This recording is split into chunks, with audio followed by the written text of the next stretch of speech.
أعوذ بالله من الشيطان الرجيم بسم الله الرحمن الرحيم والصلاة والسلام على أشرف المرسلين mɔgɔ bɛɛ lajɛlen fo gurupu ka mɔgɔ mɔ n'a ka na mɛn hakɛto an bɛ bɛɛ lajɛlen fo an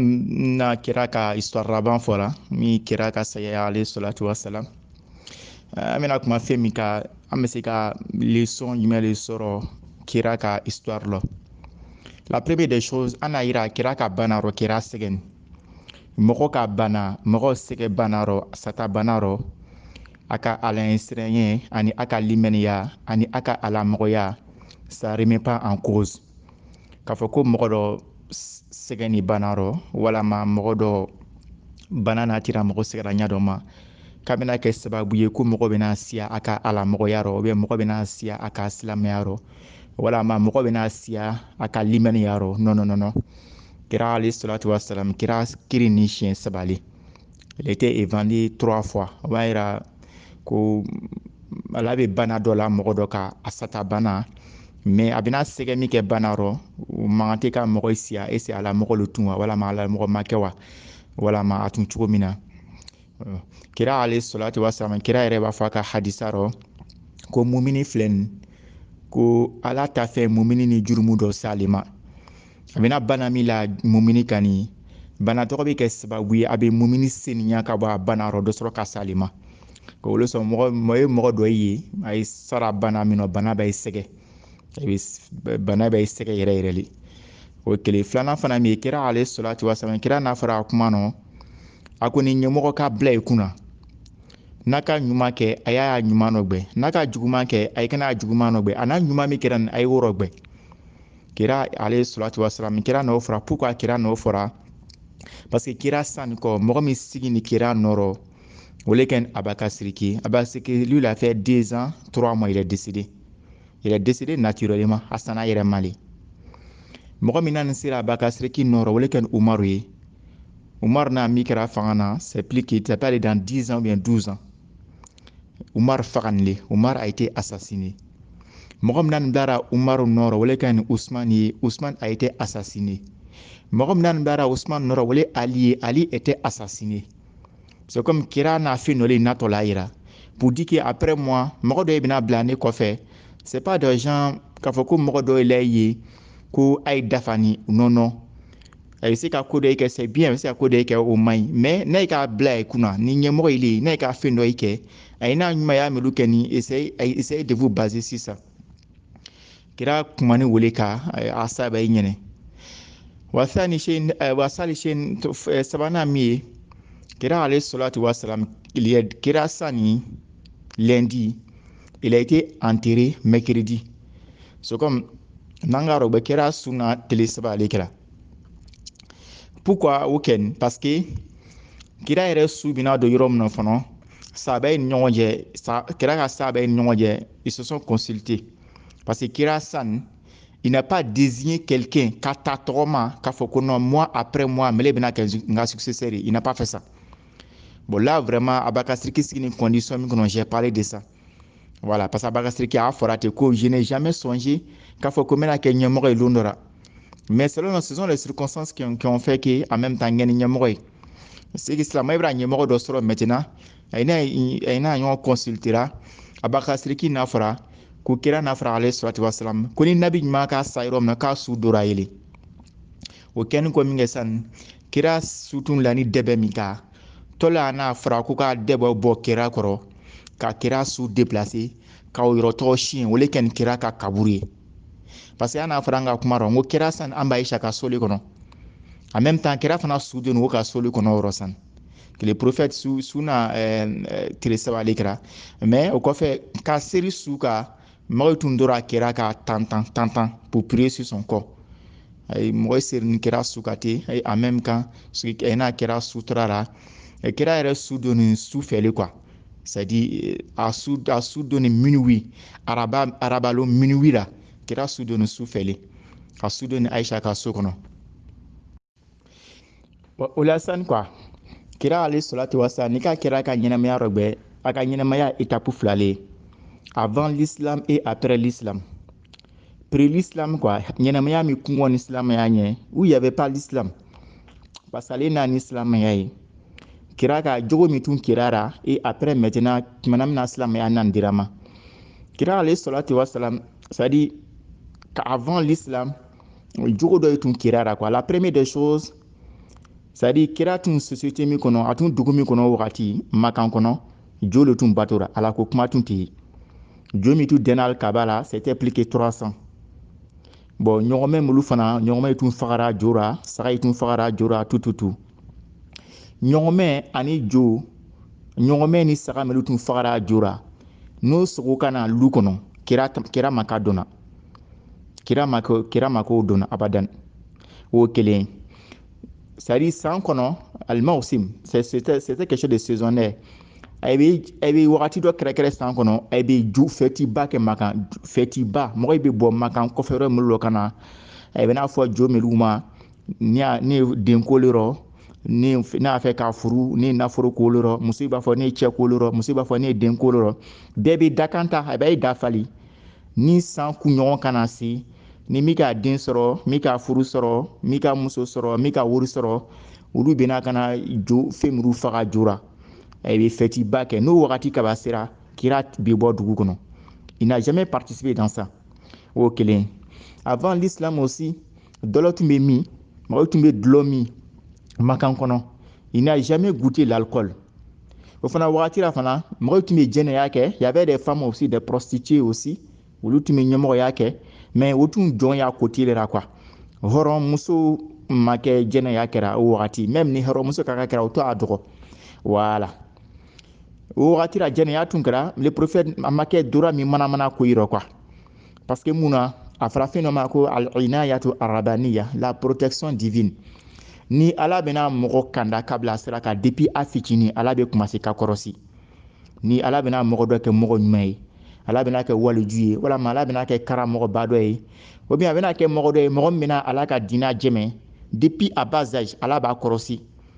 c'est à dire denmisɛnniya wagati ani kamaleya wagati mɔgɔ ye talo na min kɛ ka fili ka ko dɔ ye kɛ ala tɛ sɔn a y'o kɛ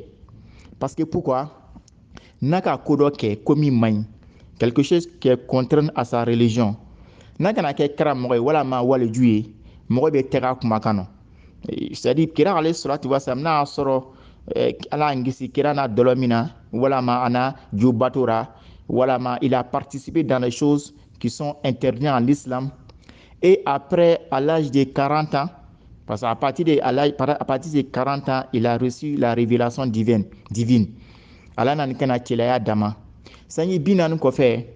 kira na kana fɔ makan kɛ ɲinɛ k'ale bɛna kɛ kira ye k'e kana jo bato k'e kana ɲɛmɔgɔya kɛ a kana dɔlɔ min a kana min kɛ et pourtant lui avant l'islam ale n'aw kɛra ni mɔgɔ ye n'a ko kɛ a kumakan tɛna don mɔgɔ ra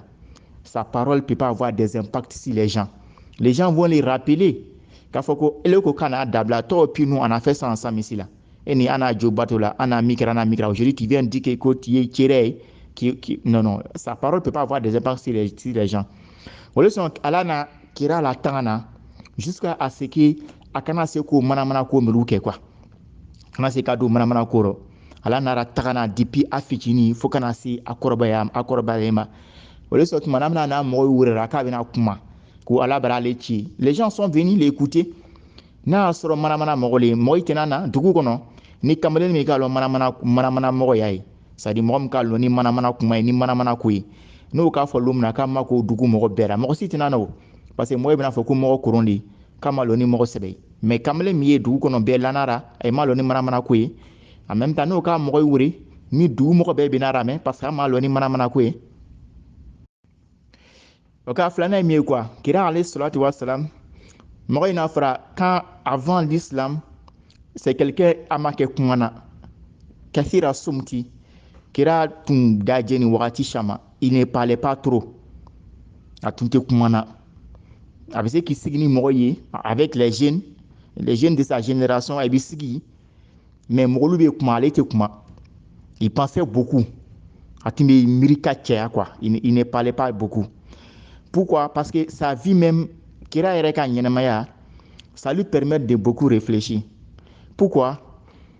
kira tuni a bamuso kɔnɔ son papa est décédé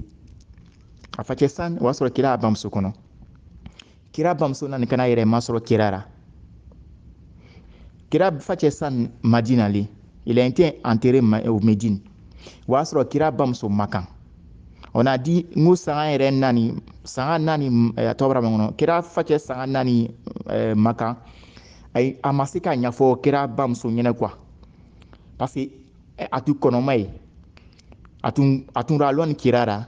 bon kɔnɔma filɛ nin quoi nouvelle dɔ ye n'i k'a fɔ kɔnɔma ɲɛnɛ a bɛ se ka choquer kɛ. Je sais pas si vous comprenez ce que je veux dire par là. Muso kɔnɔma muso kɔnɔjitɔ jatigɛ ko dɔ ye ani siranya ko dɔ ye ani nouvelle jugu dɔ ye n'a k'a fɔ muso ɲɛnɛ a do kɔnɔma le n'ala ma bɔri kɛ n'ala ma den yɛrɛ dan k'o den yɛrɛ bɛna kɛ mɔgɔ ye a kɔnɔ bɛ sɔn ka tiɲɛ.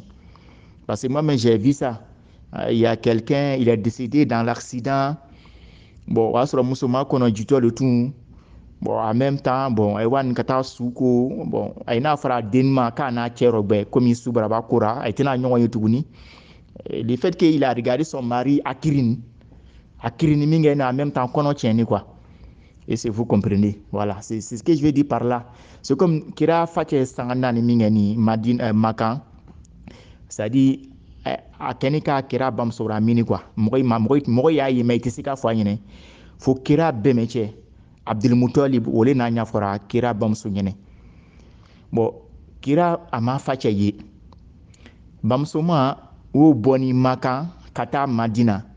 An n'a fɔra n ko Makan ni Madina n ko ça fait 400 et quelques kilomètres c'est plus que Abidjan Dalwa a ye sen na a ye mɔgɔ saba kira ani a y'a jɔ muso Umul Ayman a ye mɔgɔ saba ka tagama ye sen na ka taa Madina a bɛna b'a cɛ kaburu dɔ gbɛ parce que cɛ mansa n'a tun kɔnɔma ye. Kira bamuso wani ka taga yɔrɔ gbɛ a son retour yɔrɔ dɔ ye ko Abwa awani sara ye mais depuis a ye natɔ la kira bamuso kunkolo commencé ni k'a dimi n'a ka tagama a bɛ sigi n'a ka tagama a bɛ sigi a ye mɔgɔ saba le bon ni baarakɛden ka kira ta parce que prophète il avait 6 ans ni baarakɛden n'o ka kira ta n'o k'a sɛgɛ ale bɛ kira ta n'ale k'a sɛgɛ ale b'a di baarakɛden ma parce que 400 kilomètres sen na mɔgɔ kelen tɛ se k'a fɔ k'a bɛ kira ta o a tun b'a bɔ a ye ni ɲɔgɔn cɛ ni dɔ ka ta o k'a sɛgɛ parce que kira il avait 6 ans ni dɔ ka ta n'o k'a sɛgɛ o b'a di dɔ ma n'o ka ta waa fo kunkolo dimi min kɛ ni kira bamuso ra nin arrivé à un certain moment a commencé ni k'a ɲanamini a wani sera yɔrɔ dɔrɔn ani sigira bon jɔn muso min a kɔ Umul Ayman o fana ni sigira bon muso commencé ni kira bamuso commencé a ka kira rɔgbɛ quoi bon yalɔ muso n'a den cɛ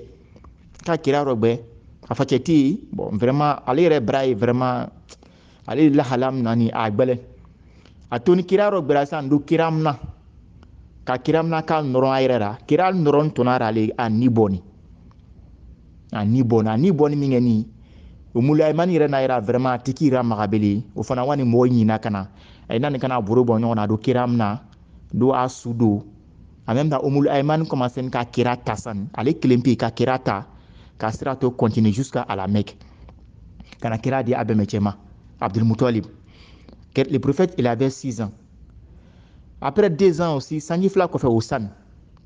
kana di Abi Talib ma Seydina Ali facɛ ni kira ba kelen fa kelen bon foyi fana ma ko woro fana o fana t'u fanga n'ale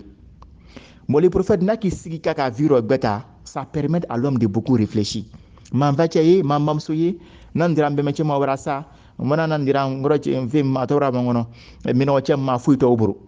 bon faut voir c'est une vie qui permet à l'homme de réfléchir beaucoup bon kira ka ɲɛnamaya kɛ n tele a fana dans une société aussi manquant tout est permis jɛnɛya bɛ kɛ dɔlɔ bɛ min ɲɛmɔgɔya bɛ kɛ mɔgɔw bɛ ɲɔgɔn tɔɲɔ ni ka se min na a y'o dom ko tun tele quoi bon quand le prophète s'assoit comme ça c'est quelqu'un il réfléchissait beaucoup a tun bɛ sigi k'i miiri ka caya quoi lɔnnibaga in n'a yira ko o yɛrɛ wagati la avant l'islam ko a tun bɛ ko caman muɲu a tun bɛ sabari ko caman kan n'i k'a ko kɛ kira ra c'est-à-dire n'i k'a kojugu kɛ kira ra o wagati kira yɛrɛ de b'a fɔ ma k'i yafa ma je sais pas si vous comprenez ce que je veux dire par là ele n'a kojugu kira ra non normalement c'est toi qui dois t'excuser ele de kan k'a fɔ kira ma ko kira ko yafa ma mais ale yɛrɛ bɛ kɛ premier k'a fɔ k'i yafa ale ma tellement que kira tun muɲu ani avant l'islam kira jogo dɔ tun ara fana ala t'o dira bɛɛ ma le prophète il était beaucoup généreux a tun fonisirili aka fournisseuria tumbe mo kebakoya fay ko kena yoti atan mala ya khaful faqra katumi mo son katumi sana afu mo mti sana fana ya kwa mo mi mo sona jusqu'à ce que mo ba fa ko ati sana fana ya wo mo doli so kon wari mi aburu abo ta ko biedi kwa c'est-à-dire ni kana misali aburu ma ni kana wakatan damasan asika wakatan ta ko biedi mo ma kisigi wala ma waga kelen la buru ata ko atanya ni mo do kana problème nya fa ina utika problème waga kelen li abe waga kelen ta kadi afra wala ma ko mo mi mo sona jusqu'à ce que sana fa na yanye parce que mo do wulu be mo sona ita biedi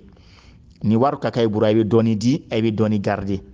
wulu économiste mo ile quoi wulu te chamandira mais kira alayhi salatu wassalam kira tun flen ni kira tun mi mo son fo mo ba fo ko no ati sana fa na yanye quoi ni ka mɔgɔ minnu na samati la kɛra cɛkɔrɔba dɔ ye timini c'était la même chose aussi tellement k'a ye tout karini c'est-à-dire foyi ta i bolo quoi ni min k'a da i ma i b'o ta k'o di mɔgɔ ma i bɛ sigi ten quoi souvent même n'a ka taa dɔ yɛrɛ bɛ se ka kɛ nansɔngɔ min y'a i bolo ni mɔgɔ dɔ kana darili kɛ a bɛ nansɔngɔ ta k'o di o ma k'i sigi ten tellement que kari a yɛrɛ quoi kira ale salatu wasalam tuma min na kira commencé ni a bɔ ni kuru wora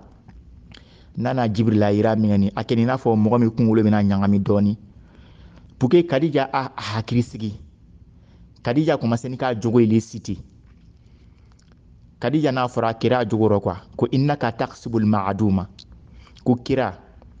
parce que muso bi a cɛ lɔn parce que muso ka ɲɛnamaya kɔnɔ mɔgɔ fila le muso wulu lɔ ni mɔgɔ bɛɛ a cɛ a n'a den ni ko muso ma ka examen k'a cɛ ka a tɛ zéro sɔrɔ quoi a bɛ note complet le sɔrɔ c'est la même chose muso bi a den lɔ a ko kira a ko fɛn min sɔrɔ man di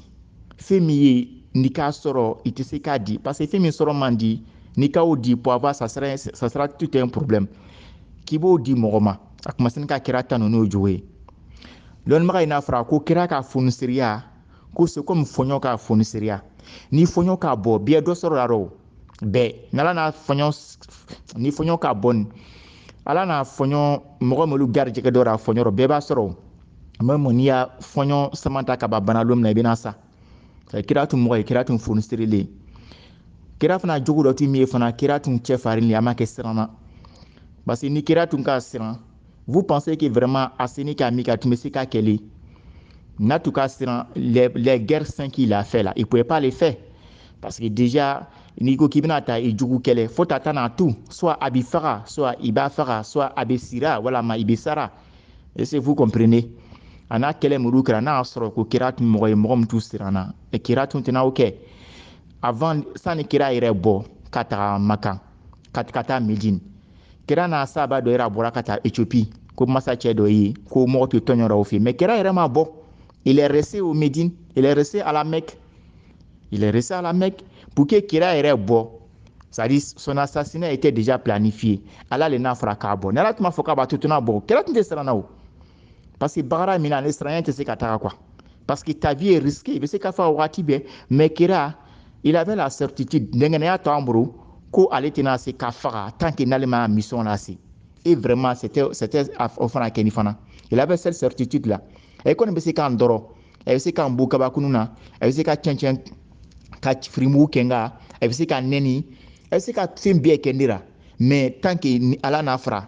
ko ne bɛna n ka mission min na se tant que n'o ma se ne tɛna se ka se ne nin ma kira fana jogo tun bɛ fana kira tun mariera alhaya les gens qui disaient k'a tun mariera ko ka tun bɛ muso ka une femme vierge parce que tu sais qu'une femme vierge là ale mariera voilà c'est pas l'autre là bon muso min kɔni ma cɛ lɔn ba elle-même sa nature quoi voilà muso min tɛ cɛ lɔn sa nature ale mariera voilà bon n'a kana kɔ tigɛ san bon vraiment ça c'est autre chose sinon a kɔni ma kɔ tigɛ wagati min na bon vraiment i t'a sɔrɔ ale mariera mais muso min ma cɛ lɔn ko kira mariera ka tɛmɛ o muso kan tellement que kira tun mariera parce que kira ale salatu wasalam wagati caman ni kira tun ka kɛ tagamana a tun b'a kunkolo birilen a tun b'a kunkolo birin quoi a tun tɛ se k'a ɲɛ lɔn mɔgɔ yɔrɔ a tun b'a kunkolo birinna de tellement que kira tun mariera kira fana tun mɔgɔ ye fana c'est quelqu'un aussi lanaya mɔgɔ le tun j'ai dit ça an n'a fɔra an ka histoire rɔ n ko mɔgɔw tun bɛna yafa kɛrɛfɛ ma malgré a b'a fɔ k'a ye kira ye les gens se cachent et bien il y a fait kirifa kirama mais c'est étonnant les gens disent que alors b'a fɔ kirama ko kira fatoli et b'a fɔ kirama ko kira hakiri mai ka hakiri ya ka hakiri ma sabati mais mɔgɔ min hakiri ma sabati i bɛ mɔgɔ min considérer comme quelqu'un qui est fou et après bin ya fait kirifa o ma c'est que c'est toi même qui est fou mais kira alayhi salatu wasalam tumana mina kira tumana ta hijra la Médine ana fait kirifa sidina ali ma parce que ali ni lara lo Allah yararo ako ali ma ko mi karsa ta mi karsa ta mi karsa ta mi karsa ta le mena taga ni nga taga ne ka me ko mara bo dugu kono mara wa Médine ils vont venir réclamer les choses nakana ya daima kira alayhi salatu wasalam les gens sont venus réclamer les choses souvent ne bena fin di kirama ebi fiemblara il met des signes par exemple ni mɔgɔ dɔ kana kɛmɛ dili ma san o buna kɛmɛ ile buru so kɔnɔ je sais fɔ kimina wa otikira mɔgɔ kɛmɛ dum n'a tira mɔgɔ ka réclamer kɛmɛ dɔ iburu so kɔnɔ bena o di o tira mɔgɔ ma mais le prophète ne faisait pas ça il n'a fait mi drama na a bɛ taa bila eti il met des signes après il vient réclamer et puis ne bena réclamer kira ra i bena chun kira kali be brati kana tre bana te ko kira mara fi mi di mama kwara kira be do abata ka daima en même temps il a signe mi blara il commence à observer ça abe sin tɔgɔrɔ gbɛ abe vraiment ina fin gira kira manyama kira na blara teli kira alayhi salatu wasalam c'est à dire mi ka fɔli pour que ana jija ka kira ra den quoi même n'a ma se ka kɛ kira ɲɔgɔn na ye au minimum de choses ana se ka ra den dɔɔni ani kira fana alayhi salatu wasalam kira fana jugu dɔ tun jumɛn de kira tun mɔgɔ min a tun majigin le prophète n'était pas orgueilleux kira tun majigin atu mɔgɔ min atu majigin n'a ka fɔ ko kira tun majigin fanga na waritigi o bɛɛ tun a kan kira buru kira ma mɔgɔ si bonya a ka ɲɛnamaya kɔnɔ avant l'islam même après l'islam parce que tu es riche parce que ni ka mɔgɔ bonya waritigi bonya parce que il est riche i m'o kɛ ala kama i m'o kɛ kira kama i n'o kɛra ka nafolo le kama parce que i nata nara wagati min na parce que i nata nara ni ka nata mɔgɔ ra en même temps i bɛ sɔn fɛn bɛɛ lajɛlen ma kira alayhi salatu wasalam fana kira tun bɛ sigi ni fɛn ye a bɛ sigi ni fanganan ye a bɛ sigi ni misi kinɛ ye o puis ni misi kinɛ fana ka kira wuri a bɛ na c'est à dire les misi kinɛ dans la société là les gens qui sont vulnérables mɔgɔ min ye ni mɔgɔ tɛ jatera ɲɛnɛ société kɔnɔ parce que fanganan la ye parce que foyi tɛ i bolo ni olu ka kira wuri a t'a fɔ ko olu yɛrɛ na dɛ lui même se déplace a bɛ taga yira mɛ malgré en islam il fait le prophète il est plus qu'un roi il est plus qu'un président et c'est vous comprenez mais ese fangana no be se ka masakɛ wori ka na wa ati kunro yɛrɛ ese fangana am de se ka fɔ ko no ka fɔ ko président ma ko ne ko kana ati na yɛrɛ même président yɛrɛ ka conseil président yɛrɛ ka duguni tobira yɛrɛ ni mɔgɔ min yɛrɛ ça dit quelqu'un même président ka duguni tobira quoi voilà oui le fait que a b'a commencer ka président duguni tobi dɔrɔn a bɛ commencer k'a yɛrɛ bonya parce que déjà à chaque fois président yira à chaque fois ni président do ka bɔ kɛra cet orgueil là o bɛ n'a do a rɔ kɛra tun bɛ sigi ni fanga n'a ye a bɛ baro kɛ n'a ye jɔn a bɛ kira wuri a bɛ na dans ces sociétés aussi où jɔn était méprisé a bɛ kira wuri a bɛ na Aïcha ko an ba Aïcha ko waati dɔ la ale bɛ bara k'a kira ye kira k'a samara bara tigɛ a k'a samara karan a sigini ale bɛ kabakoya o puis ale bɛɛ ye fana n'a fa ni k'a faran a bɛ misɛnnin ta k'a fa ni karan ale yɛrɛ bɛ kabakoya quoi a bɛ kabakoya kira la souvent bagara dɔ ye a t'a fɔ ko muso min kɛ a t'a fɔ ko jɔn y'a kɛ ale yɛrɛ bɛ wuli k'o kɛ ale ko k'ale tun bɛ kabakoya kira la alayhi salatu wasalam tellement que kira tun majigin mais c'est vraiment a n'u karamɔgɔ minnu parce que les plupart des karamɔgɔ an ye tiɲɛ fɔ karamɔgɔ caman ye n'a ye ka lɔnni sɔrɔ ka se degré dɔ la yɛrɛ bonya bɛ n'a yɔrɔ il devient beaucoup orgueilleux lɔnni kosɔn parce que fɛn dama dama de o bɛ adamaden kɛ i b'i yɛrɛ bonya place n'adamaden ka place suguya dɔ sɔrɔ yɛrɛ bonya bɛ na soit il est président soit il est ministre soit il est député soit il est maire o place min wuli quoi ou il est directeur il devient orgueilleux yɛrɛ bonya bɛ na rɔ. Et c'est vous comprenez. Bon, dans ce cas maintenant, et c'est vraiment nangaro gbe majigi mitun kiraro et puis l'on bagay fana même chose aussi. Ne ka l'on sera ka ce degré de là. Bon, il t'a soro c'est-à-dire les riches qui prient dans les mosquées, quoi, ceux qui leur donnent des enveloppes après la prière, les bonnets. Mais mɔgɔ minnu misiri kɔnɔ ni foyi t'a bolo bon vraiment i t'a sɔrɔ a tɛ olu lɔn même ni olu ka ya numéro d'a ma i t'a enregistré parce que c'est des gens foyi t'a bolo mais le prophète n'était pas comme ça. Est-ce que vous comprenez? Et puis kɛra fana tun mɔgɔ ye fana a tun bɛ badenya tugu et puis mɔgɔ dɔ le tun fana a tun bɛ hinɛ vraiment n'an ka fɔ k'an bɛna kira ka ɲɛnɛmaya yɛrɛ fɔ k'an bɛna kuma kira ka ɲɛnɛmaya ka c'est trop. Est-ce que vous comprenez? Lɔnnibaga yɛrɛ fana ko fana et puis kira fana alayhi salatu wa salam a tun bɛ muɲan quoi, c'est-à-dire c'est quelqu'un énergie k'a yɛlɛ ko k'i da waga a tun t'o kɛra a tun bɛ muɲanle. Voilà, a bɛ muɲan a bɛ to ka i sourit quoi, voilà, c'est quelqu'un il sourissait beaucoup. Bon même ni waati bɛɛ n'a ni mɔgɔ bɛna ɲɔgɔn bɛn a bɛ commencer ka muɲan o tira mɔgɔ ɲɛnɛ quoi, parce que ni mɔgɔ min yɛlɛkɔra waati bɛɛ ka to ka ni mɔgɔ yi ka ɲɔgɔn bɛn i bɛ sourit kɛ i bɛ muɲan a bɛ kɛ sababu ye ni mɔgɔ min bɛna ɲɔgɔn bɛn ni même n'a sɔrɔ il a des soucis là i bɛna yɛlɛ ko min kɛ ni dɔ bɛ bɔ a ka fɛn na quoi, dɔ bɛ bɔ a ka problème na. Le prophète il était comme ça. Ako fana kira ko alayhi salatu wa salam ako ko ale siranna ale amanden ka minal aima modellina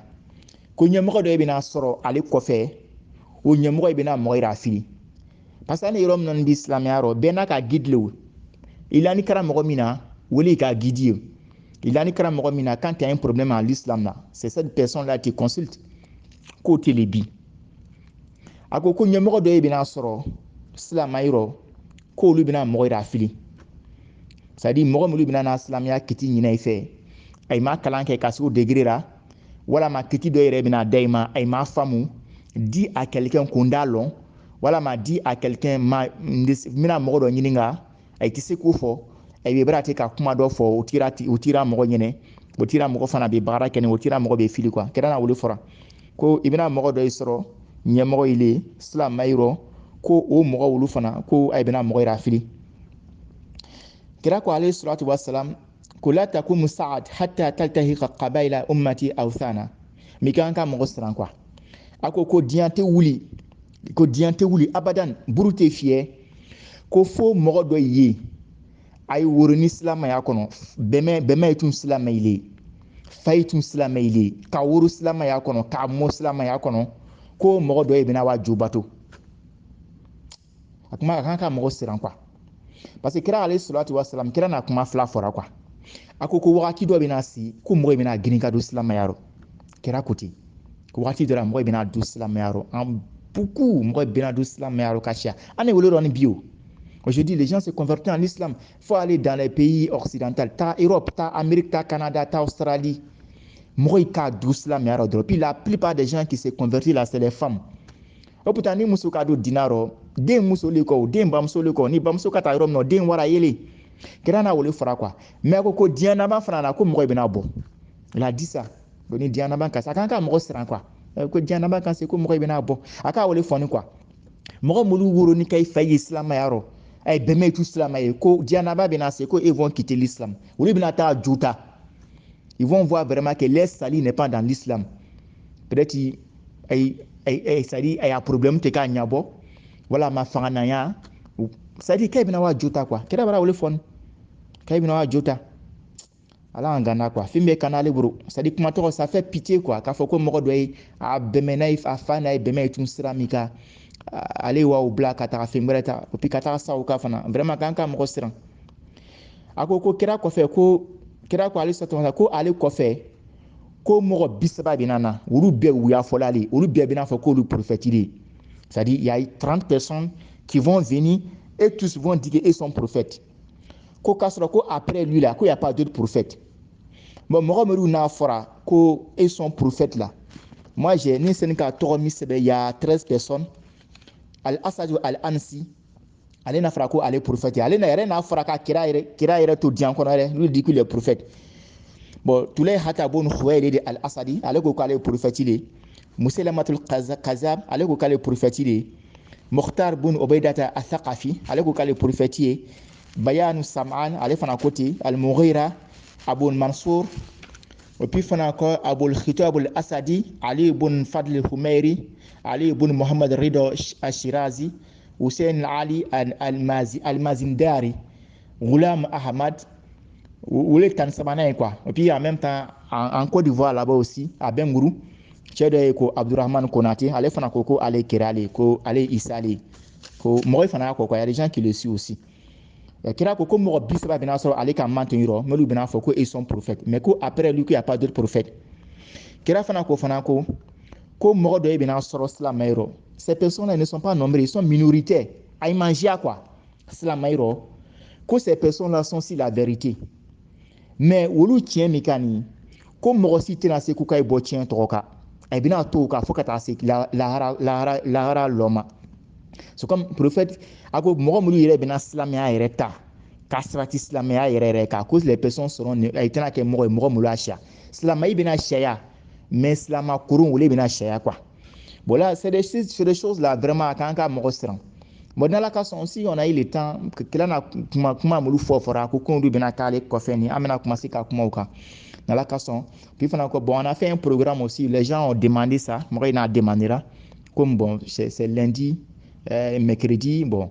les gens ont demandé qu'après l'histoire du prophète ici on a un programme et dit non bon si tu vois qu'il y a un kumaka c'est parce que on a peur qu'a fait notre damna ni masi karaban c'est pas du tout facile et quand on moi d'infinora et après il te se karaban. Voilà, où sont Amazon Kakumaka. Bon, j'ai dit, moi, j'ai fait un programme. Nanga, la histoire tourne me l'ouraban. Amena Abakasriki, ka histoire l'État. Amena commencé au quoi fait Oumar, ou quoi fait Ousmane, ou quoi fait Ali, quoi. Mais on ne peut pas dire avec la certitude, nous, amena fo warati bien. Parce que toujours, né, karan, ou kumule, qu'on m'a banga karanamba. Bon, souvent, je n'ai pas assez de temps. Bon, souvent, vraiment, j'ai besoin d'aller faire des révisions quelque part, quoi. Bon wati do era bon ni ka 2 semaines que bon ni te dora groupe mulu quoi bon vraiment souvent moi il était à privé pour te demander qu'est-ce qui se passe réellement et c'est vrai forma nala kon ka son inchallah amena wulu histoire damna bon nanga tansro lomina amena bon na mana ma tansro lomina ama nyini mo ifa ngai ya fama assalamu alaikum wala samina kuma femi kasan kira alayhi salatu wassalam kira ka nyine maya kono feno ibina na ke kira ko fe kira kuma sini ka kuma uka a fin à chia quoi parce que ça dit la fin de l'histoire du prophète n'atlana kata atlan ro dama la première des choses n'est qu'à comment on le caractère du prophète et puis les leçons qu'on peut tirer dans tout ça là parce qu'il est toujours dit que caramé tu prends du plaisir tu prends du goût mais nous on veut que vraiment ça dit mika fon quoi on a qu'à essayer d'appliquer ça dans la vie quotidienne et c'est nanga fa ko kira tu munyin ko kira tu sabirni nanga se ka wo appliquer nga nyina maya kono et c'est nyina maya teja parce que le fait que an est ɲɔgɔn sɔgɔ bi la an da muɲu na ɲɔgɔn kɔrɔ an est dimina ɲɔgɔn kɔrɔ o de nana ni kɛlɛ caman ye o kɛlɛkɛbaga fila ni kelen k'i sabari ni kelen k'i muɲu kelen tɛ ye o dans ce cas maintenant toutes ces choses là a fɔ kun le pour que an ne se k'a kɛra la den mais on peut pas être comme lui mais au minimum de choses on bɛ se ka kɛra la den la deuxième des choses je me suis dit kɛra na kuma dɔ i fɔra avant sa mort et les non musulmans il y a des non musulmans aussi qui ont parlé sur les prophètes. J'ai pris 5 personnes. Inch'Allah, la semaine prochaine, je vais kuma fo quoi. Kira alayhi salatu wassalam, kira na kuma wati shema kira tu mafo ko ita yati ala nasi zamanun. Ko wakati do benana mogoima. Wakati do benana mogoima. Il disait à ces prophètes là, tafra asafra, tafra agasa ben ina ko anu alute. Ça dit ne mande mudu nana ne kofe. Wala mena kira ka hadisa do lita. Aka hadisa tɔgɔ c'est à dire ni kara mɛ a bɛ mɔgɔ siran quoi londra kira ko a ko saba ma ko inna Allah ta'ala zuyali ardo ko ala n'a dugukolo kɛra fitinin ɲinɛ yala dugukolo a bu quoi ala ka dugukolo dɔgɔya ka kɛ fitinin ne kɛra ɲakɔrɔ o kɛni ko min kɛ ni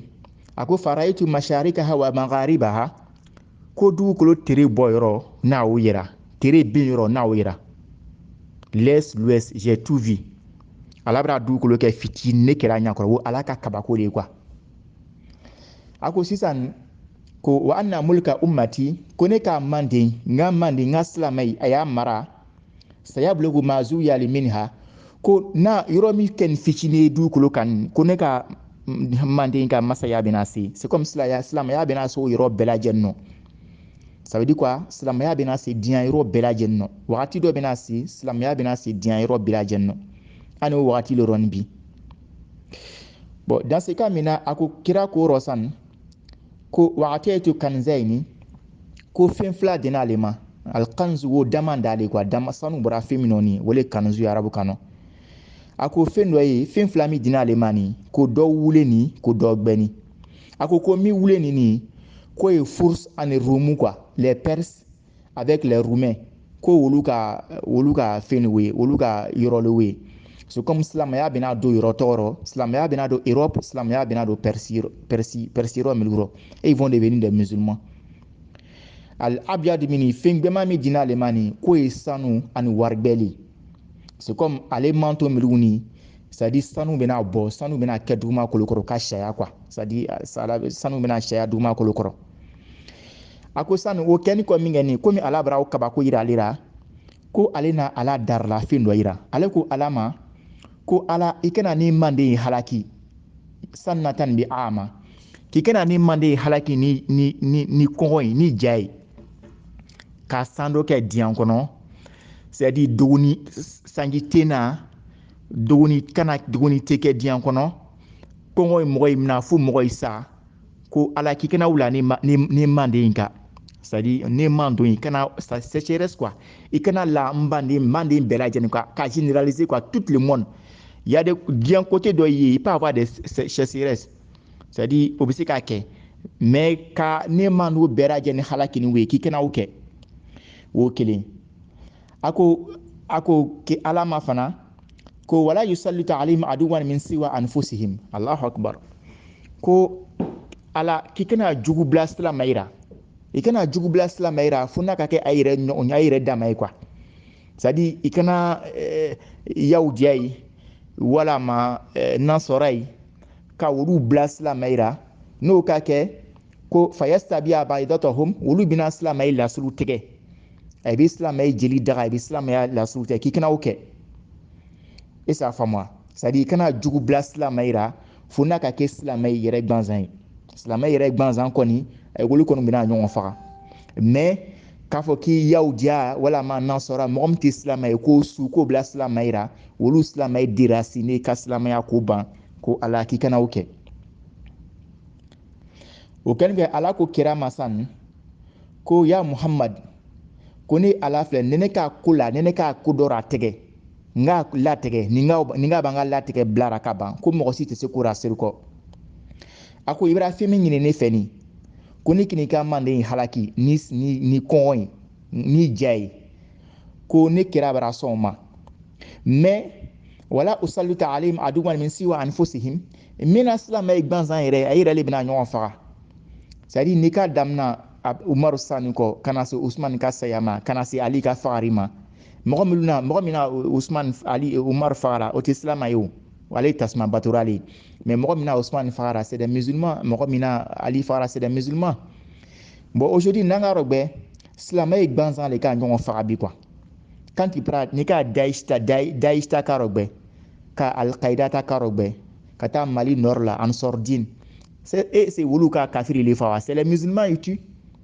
wolu ka silamɛ le ka ɲɔgɔn faga aujourd'hui la kira na wole fɔra a ko silamɛ ye gansan le bɛna ɲɔgɔn faga e sa fama mais kira ko a ka hadisa wɔrɔ ko même ni mɔgɔ bɛɛ lajɛlen c'est-à-dire kafiri bɛɛ lajɛlen ne k'i fara ɲɔgɔn kan ko a ye bɛna silamɛya ko ban k'a bɛna silamɛya ko dabila k'a tɛ se kafiri bɛɛ lajɛlen il n'ont qu'à mettre toutes les méthodes toutes les moyens en place k'a ye bɛna silamɛya ko dabila k'a tɛ se le prophète il a dit ça dans hadis là mais a ko ni silamɛ ye k'a commencé ka ɲɔgɔn faga ni silamɛ ye ka muru ta ɲɔgɔn kama ko muru ta minɛ k'a tera lɔ fo kiyama wuli c'est-à-dire silamɛ ni ɲɔgɔn cɛ a y'a ɲɔgɔn faga ni n'a ka ban dɔ bɛ wuli ni dɔ ka ban dɔ bɛ wuli ko ni silamɛ ye ka muru ta ɲɔgɔn kama ko muru ta min tɛ ban fo ka taa se diɲɛ wuli ma